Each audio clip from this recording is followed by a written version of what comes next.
וואו, שמעתי על הגלידה הזאת מלא.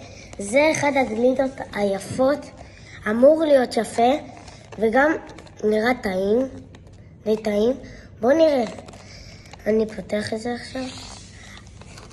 המחיר לא נראה לי שווה את זה. בואו נגיד את זה ככה. 25 שקל? לא שווים את זה.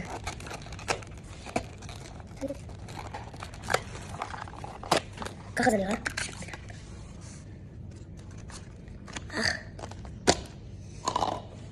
ככה זה נראה.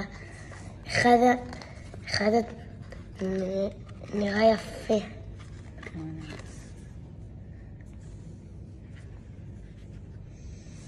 ברוך אתה אדוני אלוהינו מלך העולם שהכל נהיה בדברו. טעים.